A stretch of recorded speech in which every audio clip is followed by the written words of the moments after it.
السلام علیکم ورحمۃ اللہ وبرکاتہ۔ آج ہم جس موضوع پہ بات کریں گے وہ بار بار مجھ سے یہ سوال پوچھا جا رہا تھا کہ کیا جنات شکلیں تبدیل کر سکتے ہیں؟ جی ہاں، کر سکتے ہیں۔ قرون اولیٰ کے اندر بھی بہت سی ایسی مثالیں ملتی ہیں، قرآن و حدیث کے اندر بڑی ایسی مثالیں ملتی ہیں۔ تو ہم نے پریکٹیکل اپنی لائف کے اندر بھی بہت سی ایسی مثالیں دیکھی ہیں۔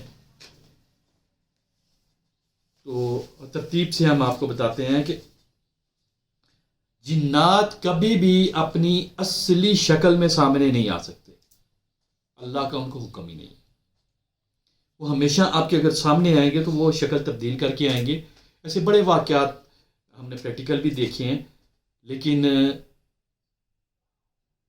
کچھ آپ کے ساتھ شیئر کریں گے۔ سب سے پہلے تو ہم شروع کریں گے یہاں سے کہ اللہ کے رسول صلی اللہ علیہ وسلم کے دور کے اندر کچھ ایسی مثالیں موجود ہیں،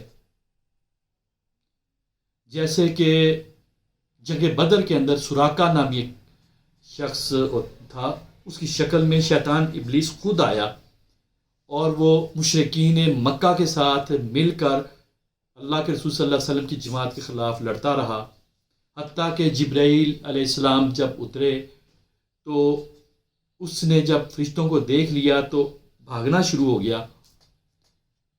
بھاگتے بھاگتے ایک مشرک نے کہا کہ تم تو آج ہماری مدد کرنے والے تھے اور تم بھاگ رہے ہو۔ اس نے کہا کہ حقیقت یہ ہے جو تم نہیں دیکھ سکتے وہ میں دیکھ رہا ہوں، میں اللہ کے عذاب سے ڈرتا ہوں۔ یہ الفاظ کہتے ہوئے وہ بھاگ گیا۔ تو یہاں سے ہی پتہ چلتا ہے کہ شیطان مختلف شکلیں تبدیل کر سکتا ہے۔ پھر ایک اور واقعہ موجود ہے جس میں کہ حضرت ابو ہریرہ رضی اللہ تعالیٰ عنہ، ان کو اللہ کے رسول صلی اللہ علیہ وسلم نے بیت المال کے اوپر ایز اے پہرے دار مقرر کیا۔ کیا ہوا کہ ایک دن رات کو وہ پہرا دے رہے تھے کہ اچانک دیکھا کہ ایک آدمی ہے، وہ وہاں سے ہاتھوں میں کھجوریں بھر بھر کے اٹھا رہا ہے۔ حضرت ابو ہریرہ نے جا کر اسے پکڑ لیا، دبوچ لیا، اس نے منت متاجی کی اور پھر آخر میں اس نے کہا کہ دیکھو میں بہت غریب انسان ہوں، میرے بال بچے بھی ہیں، میری اولاد ہے، سب بھوکے ہیں، اہل و عیال بھوکے ہیں، کھانے کو کچھ نہیں تھا، تو اس لیے مجھے یہ حرکت کرنا پڑی۔ خیر، حضرت ابو ہریرہ رضی اللہ تعالیٰ عنہ نے رحم کرتے ہوئے اسے چھوڑ دیا۔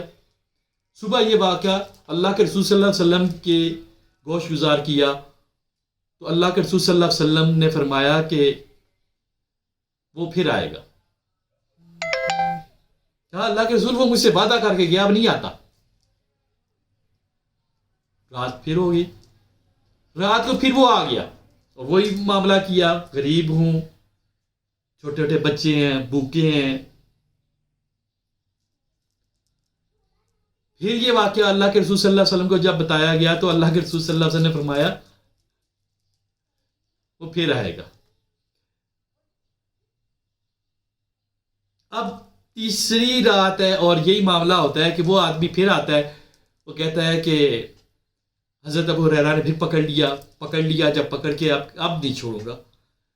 اس نے کہا دیکھو تمہیں پتہ ہے میں غریب بندہ ہوں، بھوکا ہوں، رحم کرو۔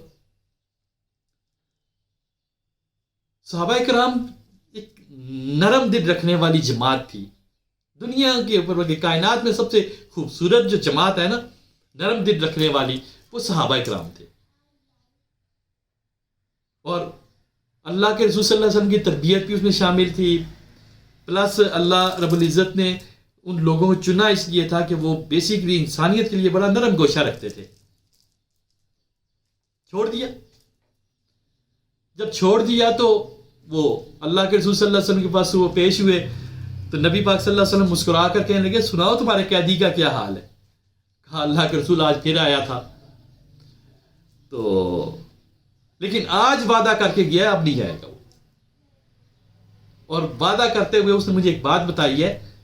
کہنے لگا ہے کہ دیکھو تم اپنے مال پہ آیت الکرسی پڑھ لیا کرو تو پھر میرے جیسے لوگ نہیں آ پائیں گے. تو اللہ کے رسول صلی اللہ علیہ وسلم نے مسکرا کے کہا تھا تو وہ شیطان جھوٹا تھا مگر بات سچی کر گیا. تو پھر ایک روایت میں یہ بھی آتا ہے کہ وہ شیطان تھا.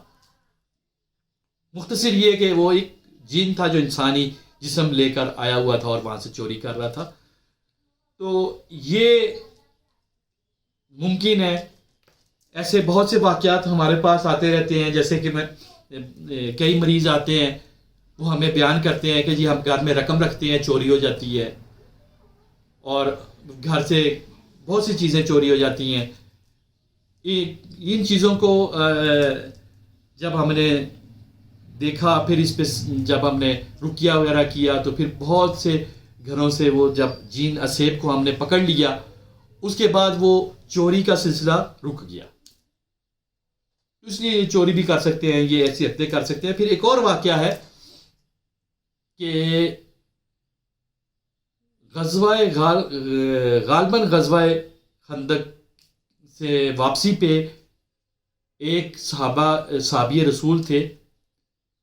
وہ راستے سے ہی الگ ہو گئے. اللہ کے رسول صلی اللہ علیہ وسلم سے اجازت طلب کر کے اللہ کے رسول صلی اللہ علیہ وسلم نے ان کو ان کا ہتھیار دے دیا. عموماً ہتھیار جمع کر لیے جاتے تھے لیکن ان کو اس لیے دے دیا کہ وہ جہاں سے گزرنا تھا انہوں نے یہودیوں کے قبیلے سے, تو ڈر تھا کہ کہیں اس کو غیر مسلح دیکھ کے ان کے پاس اسلحہ نہ ہو تو وہ شرارت نہ کر دیں یہودی. تو اس لیے اللہ کے رسول صلی اللہ علیہ وسلم نے ان کا جو نیزہ تھا وہ ان کو دے دیا کہ آپ ساتھ لے جاؤ. وہ جب گھر کے پاس پہنچے تو دیکھا کہ کیونکہ وہ نئی ان کی شادی ہوئی تھی, پس منظر یہ ہے کہ شادی ہوئی اور تیسرا دن تھا تو جہاد کا اعلان ہو گیا. وہ فوراً وہاں سے چل دیے جنگ کے لیے. تو نئی نویلی دلہن کو دیکھا کہ وہ دروازے پہ کھڑی ہے, غیرت میں آ گئے اور وہی نیزہ اس کی طرف جب اٹھایا تو اس خاتون نے ہاتھ کے اشارے سے کہا کہ مجھے نہ مارو, ذرا اندر دیکھو. اچھا جب یہ بات کی تو وہ تجسس سے بھاگ کے جب اندر گئے تو دیکھا کہ ان کے پلنگ کے اوپر ایک سانپ بیٹھا ہوا ہے. اچھا وہ غیرت میں غصے میں کہ یار میری دلہن کو بے پرد کر دیا یا پردے کے بغیر چادر کے بغیر اس کو مجبور کر دیا کہ وہ چوکٹ پہ کھڑی ہے. وہ غیرت میں آ کر انہوں نے غصے میں اس سانپ کو نیزے سے مار دیا. نیزہ اس کے پھن سے آر پار ہو گیا اور پھر اس نیزے کو اٹھایا اور فخر کے طور پہ اپنے سین میں گاڑ دیا. اب نیزے کے اوپر جب وہ سانپ تڑپنا شروع ہوا, ادھر سے وہ جو صحابی رسول تھے وہ تڑپنا شروع ہو گیا اور یہاں تک کہ یہ بھی شہید ہو گئے, فوت ہو گئے. یہ معاملہ جب اللہ کے رسول صلی اللہ علیہ وسلم کے پاس پہنچا اور وہاں پر یہ بات جب بتائی تو اللہ کے رسول صلی اللہ علیہ وسلم نے پھر تمام لوگوں کو یہ کہہ دیا کہ بڑی احتیاط کیا کرو. وہ سانپ نہیں تھا, وہ جن تھا. اس کو جب مار دیا گیا تو اس کے قبیلے والوں نے اسی چکر میں اس شخص کو شہید کر دیا بدلہ لینے کے لیے. تو لہٰذا ایک کام کیا کرو کہ گھر کے اندر اگر سانپ نظر آئے اس کو 3 بار وارننگ دیا کرو گھر سے نکلنے کی. اگر وہ سانپ ہوگا تو وہ نہیں جائے گا, اس کو مار دو.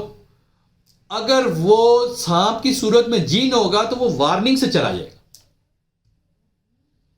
مختصر یہ کہ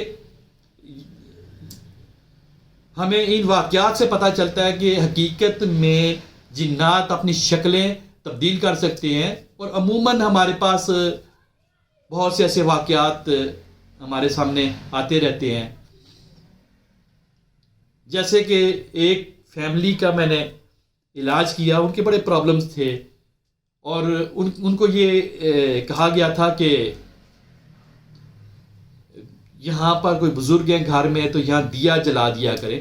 وہ دیا جلاتے تھے اور پھر ایسا بھی ہوتا تھا کہ کھانے کے لیے ایک کمرے میں کچھ سامان کھانے کا رکھ دیا جاتا تھا اور دروازہ بند کر دیتے تھے بقول ان کے کہ وہ بزرگ وہاں پر آتے اور کھانا کھاتے. اور کئی بار ان لوگوں نے کہا کہ ہم نے دیکھا کہ دروازے سے یا کہیں سے بھی ہم نے تھوڑا سا جو ہے چھوڑا کوئی سوراخ وغیرہ کے دیکھیں تو ہم نے دیکھا کہ باضابطہ ایک بزرگ آتے ہیں اور آ کر کھانا کھا کے اس کے بعد واپس جو ہے دیوار میں ہی چلے جاتے ہیں اور غائب ہو جاتے ہیں. تو یہ ساری باتیں تب ہوئی جب میں ان کا علاج کر رہا تھا اور میں بڑا پریشان ہو رہا تھا کہ میں جیسے جیسے ان کا علاج کروں اور وہ ان کے معاملات ٹھیک نہیں ہو رہے تھے، حتیٰ کہ ان کے حالات بہت خراب تھے. تو میں نے جب ان کے گھر کے میں نے پہلے ڈیمانڈ کی کہ مجھے گھر کے اندر وہ جگہ وزٹ کرواؤ جہاں پر وہ آپ دیا وغیرہ جلاتے ہیں، جہاں پر وہ بزرگ رہتے ہیں، وہ جگہ مجھے دکھاؤ. انہیں جیسے مجھے دکھایا تو مجھے اندازہ ہو گیا کہ یہاں پر جنات کا بسیرا ہے. اتنی دیر میں ایک ان کی ہمشیرہ تھی غالباً، ان کو جو ہے نا وہ کہیں سے اچانک 2-3 محلے چھوڑ کے ان کو کال آ گئی کہ ان کی حالت خراب ہو گئی ہے. تو اسی دوران وہ اس کو ادھر لے آئے میرے پاس، انہی کے گھر کے اندر میں موجود تھا. میں نے جب اس پہ حاضری کی تو حاضری کرنے کے بعد وہ جن بول اٹھا. اس نے کہا کہ تم نے آج بہت زیادتی کی ہے میرے ساتھ. میں نے کہا کیا ہوا؟ میں اللہ کا ولی ہوں، میں یہاں پر رہتا ہوں اور تم نے آ کر مجھے تکلیف دی ہے. میں نے اسے کہا کہ دیکھو میں کیوں تکلیف دوں گا بھائی، میں نے قرآن پڑھا ہے اور تجھے تکلیف اگر ہوئی ہے تو پھر تو کہاں اللہ کا ولی ہے. مختصر یہ کہ اس کو جن کو ہم نے وہاں سے مار بگایا اور پھر اللہ نے کرم کیا، ان کا جادو ٹوٹنے میں بھی آسانی ہو گئی اور وہ لوگ ٹھیک ہو گئے. اور وہ بالکل انسانی روپ میں نظر بھی آتا تھا. اکثر رات کو سوئے ہوئے لوگوں کو گھومتا ہوا پھرتا ہوا نظر آتا تھا، اور جاگتے ہوئے دن کو جب وہ کھانا رکھتے تھے تو چھپ کر جب دیکھتے تھے وہ بیٹھا ہوا کھانا کھاتا ہوا آتے جاتے وہ نظر آتا تھا. ایسے یہ ممکن ہے کہ جن اپنی شکلیں تبدیل کر سکیں. انشاءاللہ مزید بات پھر کریں گے. السلام علیکم ورحمۃ اللہ وبرکاتہ.